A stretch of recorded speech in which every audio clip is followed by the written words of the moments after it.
হয় পৃথিৱীতই আহি পশু পক্ষী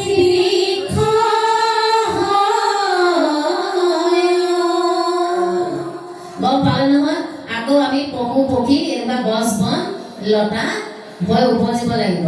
কুকুৰ হ'লে কোনোবাই ভালকৈ পুহিব, ভাত কেইটামান দিব, আৰু কোনোবাই নিদিব সেই বুলি খেদি দিব, কোনোবাই মাৰিব, গছ হ'লে আকৌ কাটিব, এনেকুৱা আৰু। গতিকে সেইবিলাক জন্ম নহ'বৰ কাৰণে আমি ঈশ্বৰৰ নাম ল'ব লাগিব।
পেটত জন্ম হলো, সেইকাৰণে আমি এতিয়া মানুহৰ জন্ম পাই এনেকৈ আহিব পাৰিছো। শাস্ত্ৰত কৈছে মানে যে অনুক্ৰমে ভোগপঞ্জী পাপ কৰি ক্ষয় পুনৰভূমি হাতী কিন্তু মনুষ্য হয়। এই পাপবিলাক ক্ষয় হোৱাৰ পিছত, যিবোৰ আমি পাপ কৰিছো ক্ষয় হোৱাৰ পিছত আমি আকৌ মানুহৰ জন্ম পাম। আমিও তেনেকুৱা বহুত পাপ কৰি আহিছো, আৰু তাৰ পিছতহে আমি 84 নৰকভুঞ্জী মানুহৰ জন্ম পাইছো।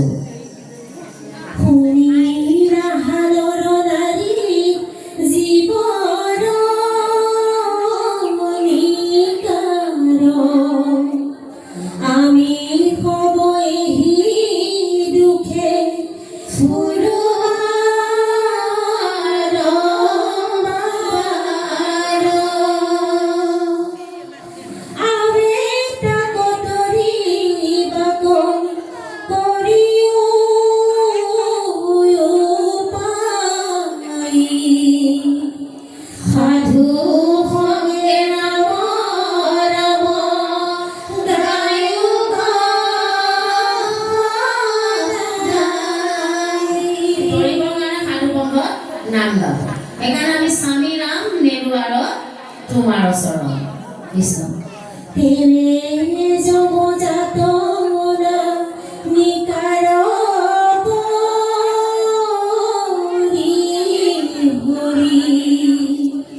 বিষ্ণুৰ ভুৱনে চলি যাইবা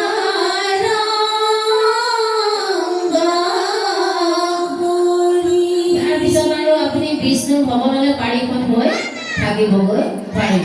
কৃষ্ণ হে প্ৰভু কৃপা বল মাধৱ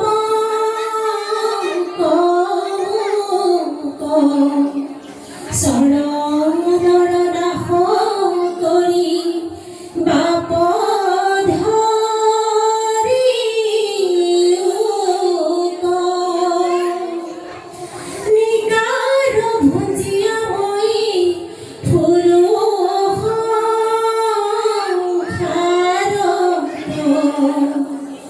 যত দুখ পালো তুজু চৰণে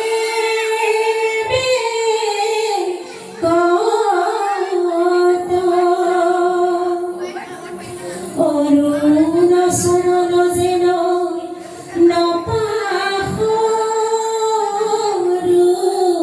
আমি এই